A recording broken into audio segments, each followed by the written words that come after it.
inclusion allows people not only to be at the table, but to play a role and feel like they are a part of the ecosystem, that they have some agency, some access, and really kind of the doors to opportunity are indiscriminate to anybody. This is where it all begins, so say goodbye to all your fears, all your doubts. This is where they die. This is where we come to win, we come to fly. This is where we make our dreams come to life. Welcome to Innovation City. Welcome to Innovation City, a podcast featuring the innovators, disruptors, and creators who are changing the way that business happens today by breaking through the status quo of business as usual. And this is the beginning of season number 3, episode 1, season number 3. And we have a very special guest, Miss Leigh-Ann Buchanan. Well, thank you for having me, Tyler. Thanks for being here. Leigh-Ann is the executive director, founding executive director of Venture Café Miami, which is a place where we spend a lot of time here with Innovation City. Mm-hmm. She's also the founder of the NIA Project, which we'll talk a little bit about. Certainly.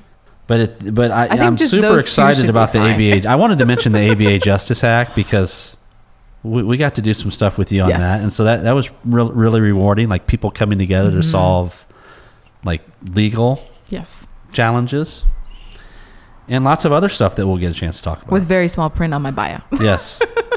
But welcome. Thank you for, after 2.5 years, finally sitting down with us. Special moment. Yes. Finally here behind the mic in a different capacity. So where do we start? Well, let's start by just like, who is Leigh-Ann Buchanan and what's your story?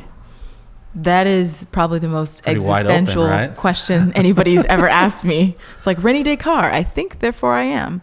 But so I think the best way to describe who I am and what I stand for is maybe to start with my personal mantra, which if people have heard me speak or if they read the newsletter, they may have heard this before. But I am focused on people, purpose, and impact over everything else.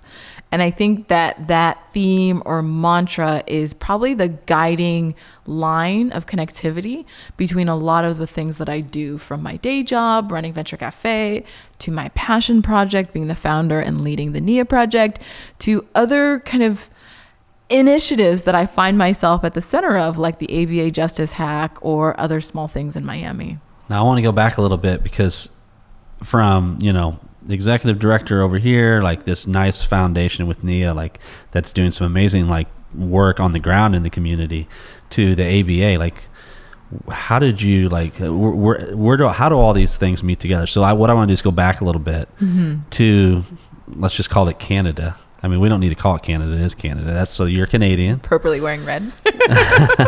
And you are an attorney, not practicing, but you're Recovering. An attorney. Yeah. And so talk to me about just like, your early years, like getting started in the professional world.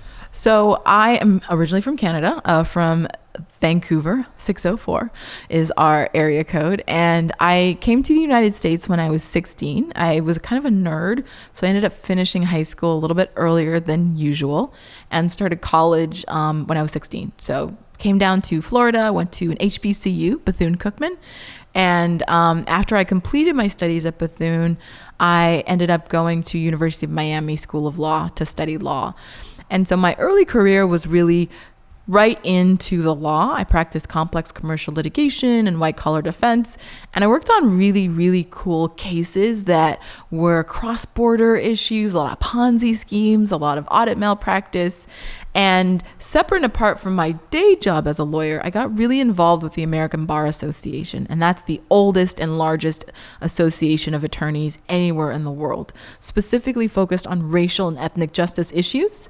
And so that's kind of the business lawyer piece and how it connects to some of the criminal justice policy issues that I worked on with ABA. And after about 7.5 years of practicing, I wanted to do something a little bit more impactful. I was working with entrepreneurs as well as large corporations, I was really fascinated by the way in which large tech companies were able to deploy funds or their resources in a very unconventional way to solve some of the most pressing and challenging issues in our communities. And they were like literally using innovation and coming at problems differently. And I thought, well, if there's anything I want to do other than law, it would be to be at the center of the innovation space. And that's what ultimately led me to Venture Café. And Venture Café in Miami is 3.5, 4? Going almost 4 years old. So tell me about like how you came across the idea, how it found you.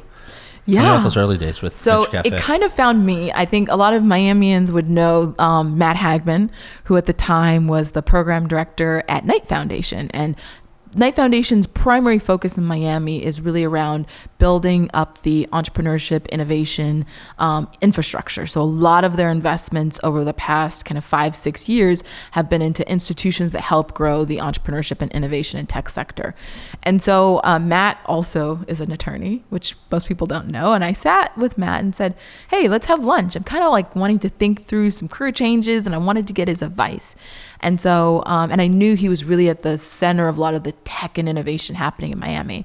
So Matt and I had lunch, and I said, I want to be in this innovation space. The only jobs I'm finding and the ones that I'm getting introductions to are all in California, all on the West Coast. And Matt said, you can't leave Miami. We lose too many great community-focused people. You can't leave Miami. By the way, there's this thing called Venture Café coming to town. I think you should consider it. And he ended up sending me over the description. And when I read it, I was like, there is nothing like this in Miami. This probably won't even work in Miami. I was probably a pessimist at the beginning. But the idea of this organization that sits at the center of an ecosystem and focuses on amplifying all the other organizations, creating a platform for people to connect with resources, and in general, like creates a sense of community where there's a lot of silos and disconnection, seemed like it was too good to be true. But I guess it all worked out well because I ended up winning the job.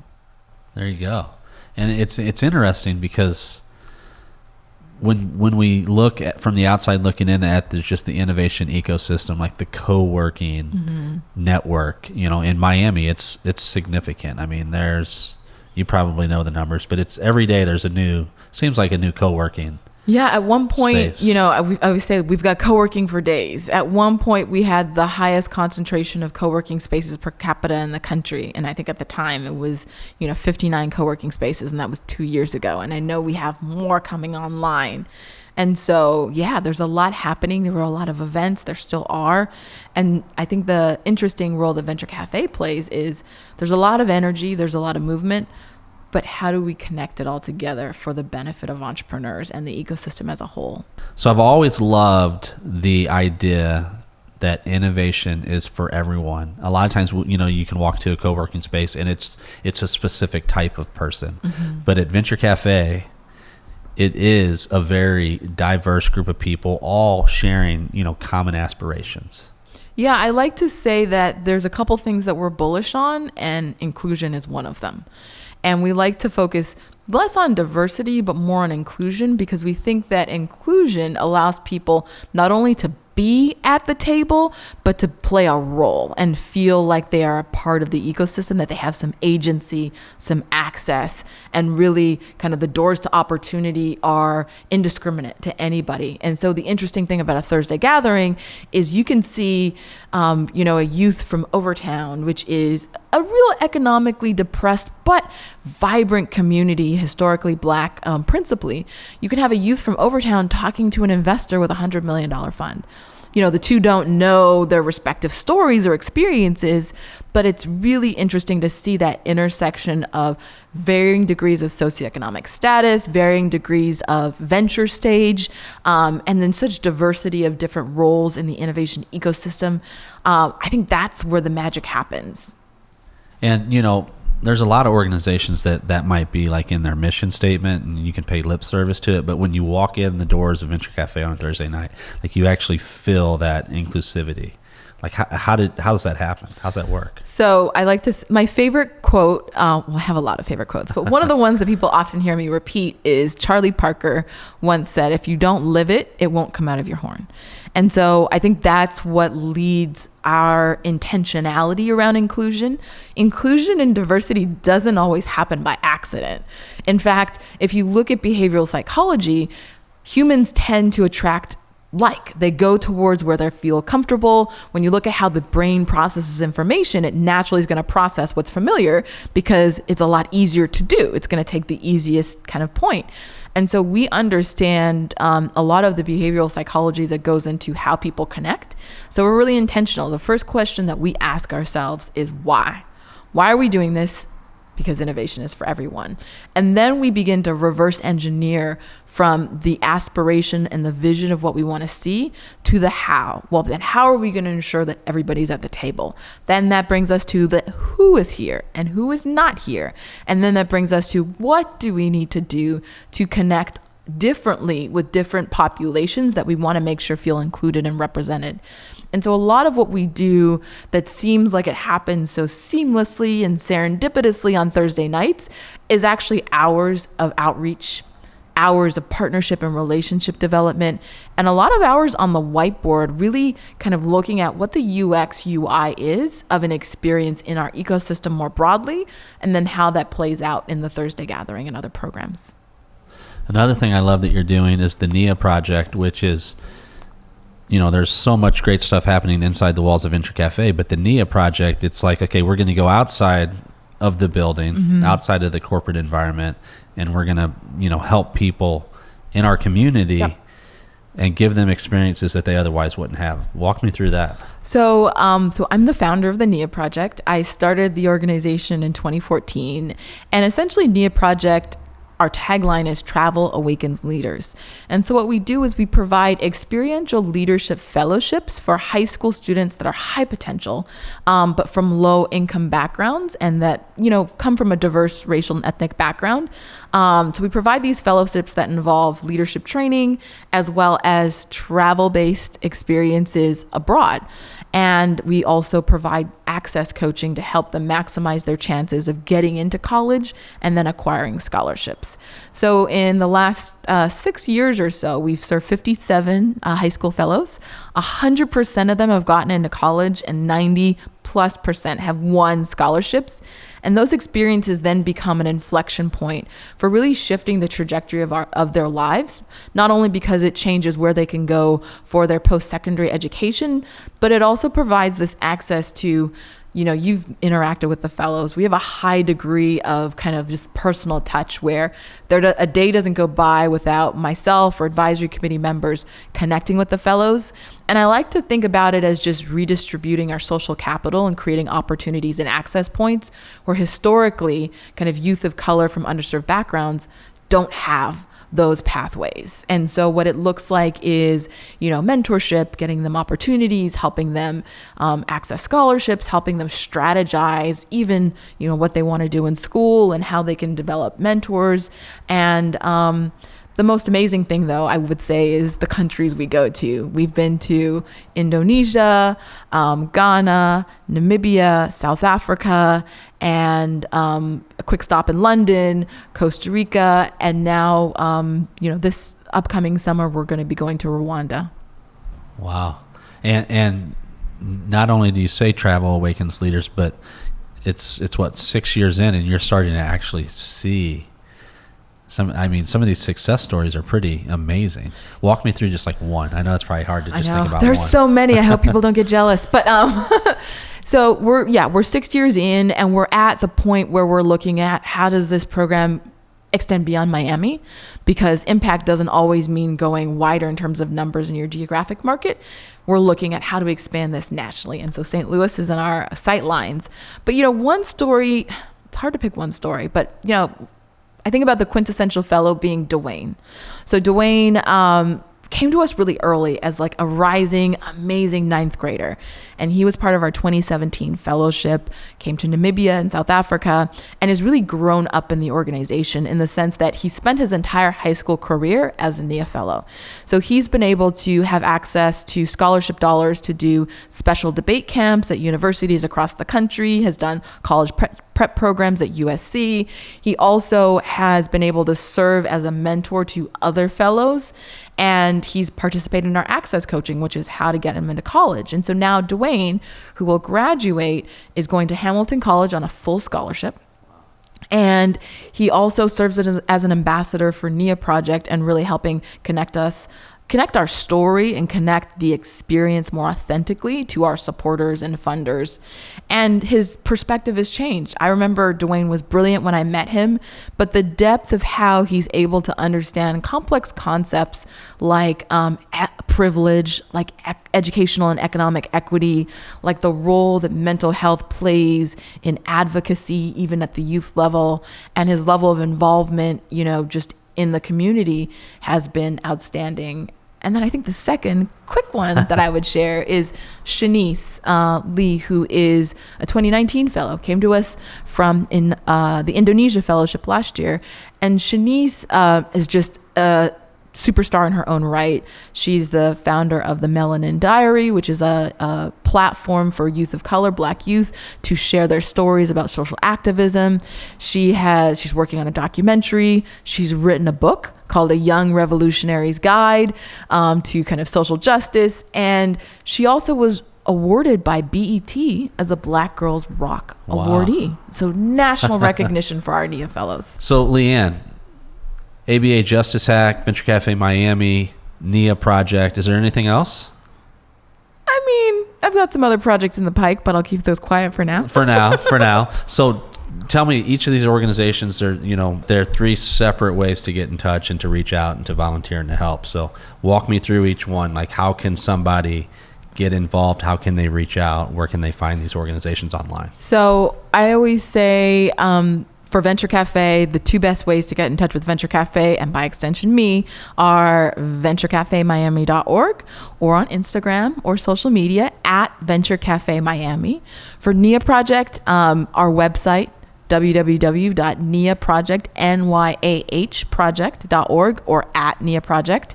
And then just me personally, I'm not the best at checking LinkedIn, but if you follow me and send me a DM on Instagram, you're likely to get a response, and it's at Leigh-Ann.Buchanan. There you go. And you can probably see me tagged on various of those organizations' social media pages. So we have some news to share. Yes, we do. Season 3, this was our first episode. Mm-hmm. And the news is? Drum roll, please. So I'm super excited because I've been a fan of Innovation City from when you first walked into Venture Café. About 2.5 years ago. 2.5 years ago. And we just plotted it out on a whiteboard, and I said, it's got to be purposeful. We got to talk about the why, and it's got to be about impact. And so I'm super excited to continue our support by joining you as the new co-host. And I'm super excited to have you join me. This is going to be amazing. Season 3, Season 4, Season 5, 6, 7, 8. Like this. Sky's the limit. Sky is the limit. We're raising the game. St. Louis, Miami. And part of raising the game is we're going to introduce a lightning round. New content. So you're going to be the first one to complete the lightning round. Are you ready for this? I was born ready. All right, so let's start with this one. What's your favorite? What are you reading right now? Okay, so right now I am reading 2 books because I'm a Pisces, so I can't make a decision. So the first book that I'm reading is Just Mercy by Brian Stevenson. And the second book that I'm reading is The Art of Gathering by Priya Parker. Give me a takeaway from one of those books. So Priya Parker's The Art of Gathering is really about the intentionality of how you gather people and focus on connectivity. And a lot of what I do with Venture Café, with the Thursdays, as well as NIA Project, which is like, it's a 12-day fellowship experience in another country. We try to think about connecting people on a personal level and cutting through the noise that exists with our pretenses or our social behaviors and kind of quirks. And so I really there's so many cool techniques around connecting people that I've taken away from that book. What's one country that you'd like to visit that you haven't?